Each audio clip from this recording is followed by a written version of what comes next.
কথা।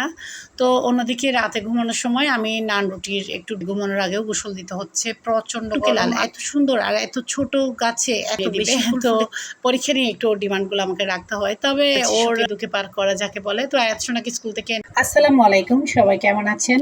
আশা করছি আল্লাহর রহমতে সবাই সুস্থ আছেন, ভালো আছেন। আলহামদুলিল্লাহ আমরাও ভালো আছি। আরও একটি নতুন ভিডিও দেখার জন্য আপনাদের সবাইকে আমন্ত্রণ জানাচ্ছি। আশা করছি আমার আজকের ভিডিওটি আপনাদের খুব ভালো লাগবে। সুন্দর একটা সকাল, যদিও বা আমার জন্য প্রচণ্ড ব্যস্ততা নিয়ে সকালটা শুরু হয়। তো যা হোক, সকাল সবসময় স্নিগ্ধ সুন্দর। তো প্রতিটা সকালের একটা আলাদা সৌন্দর্য থাকে। এদিকে চলে আসলাম বাচ্চাদের রুমে, আর এদিকে আমার ৩ নাতি গুটুস গুটুস করছিল। এরা ফজরের আজান দেওয়ার পর থেকে একদম কিচিরমিচির শুরু করে দেয়। তো এদিকে আমার নাতিদেরকেও দেখছিলাম, আর জানলাগুলো খুলে দিচ্ছিলাম, বাহিরের প্রকৃতিটা দেখছি। আর বিছানায় এদিকে একদম গোলুমোলু হয়ে ঘুমিয়ে আছে আমার আয়াত সোনা। আসলে ওর এটা দ্বিতীয় দফা ঘুম চলছে। ও আমার সাথে ঘুমোয় আমার রুমে, কিন্তু ঘুম ভাঙলে আমি তো ফজর আজানের পরপরই উঠে যাই। তো ঘুম ভাঙার পর ও এসে আবার ওর ভাইয়াদের বিছানায়, ভাইয়াদের সাথেও একটু আদর ননাই করতে হবে আর কি, ঘরের লাডলা বলে কথা। তো অন্যদিকে রাতে ঘুমানোর সময় আমি নান রুটির একটু ডো রেডি করে রেখেছিলাম। সকালে নান রুটি বানাবো খেয়ালে ছিল। তো এদিকে ডিপ ফ্রিজে ফ্রোজেন করা ছিল গরুর মাংস রান্না করা, সেখান থেকে এক বক্স আমি নর্মাল ফ্রিজে ঢুকিয়ে রেখেছিলাম, সেগুলো গরম করেছি আর নানটা বানিয়ে নিয়েছি দ্রুত হাতে সিম্পলের মধ্যে। তো এইদিকে আলিফ আজান বা আমরা সবাই গরুর মাংস দিয়ে খাবো, আর আজানকে ডিম দিয়ে দিয়েছি। আলিফ আয়াত আমরা সবাই খাবো আর কি। আজান খাবে ডিম দিয়ে, কারণ ও তো অ্যালার্জির সমস্যা, গরুর মাংস খায় না। তো এদিকে আয়াতের হুজুর এসেছে আজকে একদম ৭টা বাজে। আয়াত ৮টার দিকে পরীক্ষাতে বের হয়ে যাবে। তো হুজুর ৭টা বাজে এসে ১০-১৫ মিনিটের মতো একটু পড়াগুলো আরেকবার দেখিয়ে দিবে, সূরাগুলো। এটা এই উদ্দেশ্যে হুজুরকে সকালে আসতে বলা, হুজুরকেও নাস্তা দিয়ে দিলাম একটু।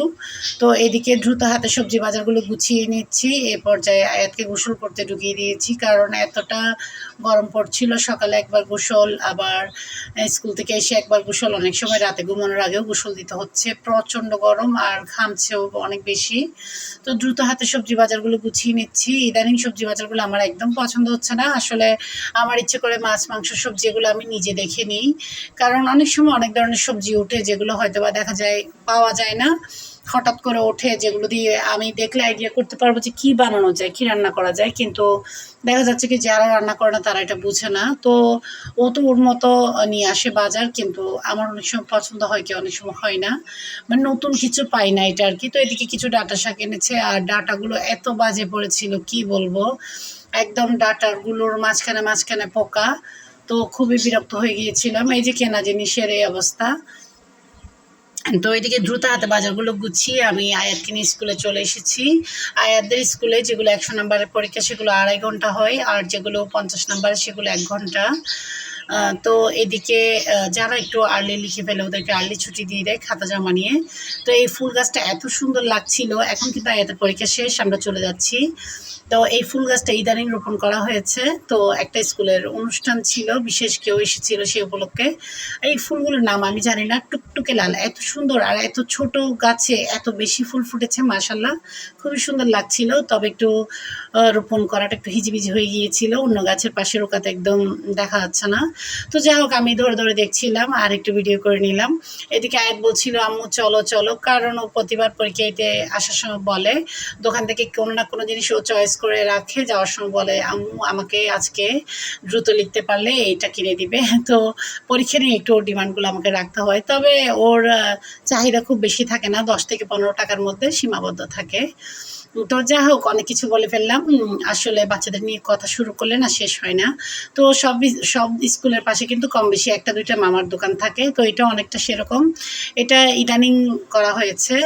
আগে কিন্তু এখানে শুধুই প্রিন্সিপাল স্যারের দোকানটা ছিল, যেখানে অনেক ধরনের রকমারি জিনিস পাওয়া যায়, লাইব্রেরি আইটেম থেকে ধরে অনেক ধরনের জিনিস। তো সেটার পাশে ছোট্ট করে খাবারের দোকানটা করা হয়েছে। তো যে ভাইয়াটা এটা তৈরি করছে, সিঙ্গারাগুলো ভাজ দিচ্ছিল, সে ভাইয়াটা হচ্ছে যে এতিমখানা মাদ্রাসা আকবরিয়ার ওখানে রান্না করতো উনি, একটা দীর্ঘদিন ধরে রান্না করেছে উনি। তো আয়াতদের স্কুলে একটা ফাংশানে যে উনি বিরিয়ানি করছিল সেই ভিডিওটা আপনাদেরকে আমি শেয়ার করেছিলাম। এখন সিঙ্গারা ভাজ দিচ্ছিল, সুন্দর লাগছিল। আমি ওনার থেকে পারমিশন নিয়ে ভিডিও করেছি, উনিও খুশি হয়েছে।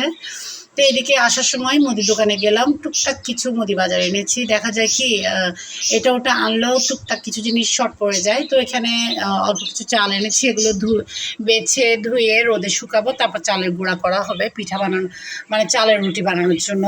তার টুকটাক কিছু জিনিস এনেছি। আর আমি বেসন চেষ্টা করি ঘরে বানানোর জন্য ডাল দিয়ে, কিন্তু সবসময় সময়ে হয় না।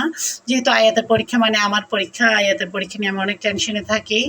2 জনের পালা তো শেষ, আলিফাজানের পড়া আমাকে দেখতে হয় না, শুধু সময় সময় খাবারটা রেডি করে দিলে হয়। কিন্তু আয়াতের পড়া মানে আমার পড়া, এই অবস্থা। তো এইদিকে আয়াতের পরীক্ষার আগে কিছু নাস্তা বানিয়ে ফ্রোজেন করে রেখেছি, এখন প্রায় শেষের দিকে। আর এর ভেতরে কোনো 10টার নাস্তা বা বিকালের নাস্তা, রাতের নাস্তা কিছুই নতুন করে তৈরি করা হয়নি। ফ্রোজেন নাস্তা বা কেনা নাস্তা দিয়ে চালিয়েছি, এমনকি সকালের নাস্তাও মাঝে মাঝে কেনা নাস্তা দিয়ে চালিয়েছি। কারণ গত 15-20 দিন ধরে আমার ডান হাতটা একদম অকেজো হয়ে বসেছিল। এটা তো গত একটা ভিডিওতে আপনার সাথে শেয়ার করেছি। এতটা কষ্ট গিয়েছে কি বলবো, বাচ্চারা আমাকে যথেষ্ট হেল্প করেছে, আর আমার জামাই আমাকে হেল্প করেছে, সত্যি কথা বলতে অনেকটুকুই। তো সব কিছু মিলিয়ে কোনোভাবে দিনগুলো পার করেছি, সুখে দুঃখে পার করা যাকে বলে। তো আয়াত সোনাকে স্কুল থেকে এনে গোসল করিয়ে দিয়েছি, প্রচণ্ড গরম, ঘামে তো এক গোসল হয়েই যায়, তারপর আবার গোসল দিলাম। তো এদিকে ঘরের পেছনে যে পেঁপে গাছ, সেখানে থেকে পাকা পেঁপে আনা হয়েছিল, আর আপেল কমলা বড়াপা পাঠিয়েছিল, সেগুলো কেটে দিলাম। আর অন্যদিকে আসান একটু চটপটি খাচ্ছিল, ফ্রিজে রাখা ছিল। ও তো ফ্রুটস খায় না, ওর ফ্রুটস পছন্দ না, শুধু আম আর কলা, আপেল, মালটা, এগুলো ওর একটু পছন্দ করে, অন্য কিছু খেতে চায় না ফ্রুটস। তো যা হোক, এক এক বাচ্চার এক এক ধরনের স্বভাব থাকে। তো এইদিকে আমি স্কুলে থেকে যখন 1 ঘন্টা পার হলো পরীক্ষার, সে সময় আমি ঘরে আজান ছিল, ওকে বলেছিলাম মুরগি মাংসটা ভিজতে দিতে, ও ভিজতে দিয়ে রেখেছিল, এসে তাড়াতাড়ি কেটে আমি চুলায় বসিয়ে দিয়েছি। আজকে বিরিয়ানি রান্না করব সিম্পলের মধ্যে। কারণ ওই যে বললাম, আয়াতের যে পরীক্ষাগুলোতে বন্ধ থাকে না, সেই পরীক্ষাগুলোতে পড়াগুলো নিয়ে একটু রিভিশন নিয়ে একটু ঝামেলা হয়ে যায়। তো এখন এদিকে আমি কাঁচামরিচগুলো ডাটি পরিষ্কার করে নিব, আর অন্যদিকে চুলায় তো ভাত হচ্ছে, আরও কিছু টুকটাক কাজ পাশাপাশি করছি আমি। এত কিছু তো বলা সম্ভব না, অনেকক্ষণ আপনাদের সাথে বকর বকর করেছি, একটা কথা তো বলাই হয়নি। যারা এখন আমার ভিডিওটা দেখছেন শুরু থেকে, ছোট্ট একটা লাইক দিতে ভুলে গিয়েছেন, আপনাদের উদ্দেশ্যে বলছি ছোট্ট একটা লাইক দিয়ে ভিডিওটা কন্টিনিউ করতে পারেন। আপনাদের ছোট্ট একটা লাইক আমার এই ভিডিওটাকে আপনাদের মতো অসংখ্য আপু ভাইদের কাছে পৌঁছে দিবে।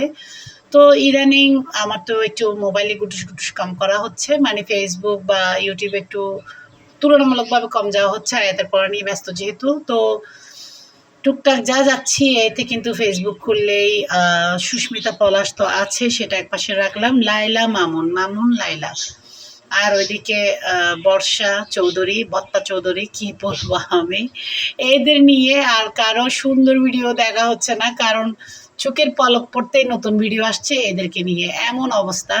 আমার মাঝে মাঝে ইচ্ছে করে মামুন লাইলা দুজনকে, উরগান্ডা না জানি কি একটা দেশ আছে মনে হয়, দীপনার দেশ, উরগান্ডা বলে সম্ভবত, ওখানে পাঠিয়ে দিই দুজনকে, একদম ন্যাড়া মাথা করে। এতটা বিরক্তিকর লাগে, 2 পাজি, দুটোটা পাজি, কোনোটা কম না। তবে মামুনের চাইতে মনে হয় লাইলা বুড়িটা একটু বেশি অসভ্য একটা মহিলা, কি বলবো, লজ্জা নেই মনে হয় এগুলার। এগুলো কি এ বয়সে সে নষ্টামি, কোনো মানে আছে? কোনো বয়সেই নষ্টামি ভালো না, এই অসভ্যটার কথা উঠলে আমার মেজাজটা খারাপ হয়ে যায়। বেয়াদব একটা মহিলা।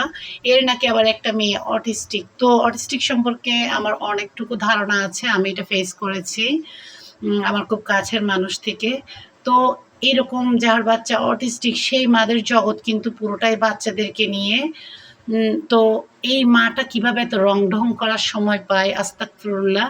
তো যাই হোক, আল্লাহ তাআলা ওকে হেদায়েত করুক, ভালো চলার ভালো চিন্তাধারায় আসার তৌফিক দান করুক, এই দোয়া করি। জানি না আদৌ আমার দোয়াটা কবুল হবে কিনা, তবে চাই না আমি ফেসবুকে এই শয়তানগুলোকে আর দেখতে, এগুলোকে একদম ফেসবুক থেকে ইউটিউব থেকে বাতিল করে দেওয়া হোক, এই অসভ্যগুলো। কারণে দেখা যাচ্ছে কি পুরো সমাজ পরিবার সব কিছুর উপর একটা নোংরা প্রভাব পড়ছে। আর এক কিরিম আপাকে তো জেলে দেওয়া হয়েছে, এর থেকে 10 গুণ বেশি লাইলাকে জেলে দেওয়া উচিত। তো এই অবস্থা আর কি, খুবই নোংরা একটা মহিলা। তো বিকালে কিন্তু আল্লাহর রহমতে খুব ভালো একটা বৃষ্টি হয়েছে, একদম চারিদিকে ঠান্ডা হয়ে গিয়েছে। সকালে অসহ্য গরম, আর বিকালে একদম ঠান্ডা, ফ্যান ট্যান অফ করে দিয়েছি। সবই আল্লাহ তাআলার অশেষ মেহেরবানি, আল্লাহ চাইলে কি না হয়। তো সুন্দর একটা বিকাল লাগছিল, চারিদিকে একদম গাছের পাতাগুলো সবুজ হয়ে আসছে, বাহিরে জানলা দিয়ে দেখছিলাম, ভালো লাগছিল। ছাদে যাওয়ার ইচ্ছে ছিল, যেহেতু ওই যে আমার পরীক্ষা, তাই আর ছাদে যেতে পারলাম না। তো চারপাশে জানলা দিয়ে বাহিরের দিকে দেখছিলাম আর আপনাদের জন্য একটু ভিডিওতে ধারণ করে নিচ্ছি। সুন্দর বৃষ্টি ভেজা একটা বিকাল। সবাই ভালো থাকবেন।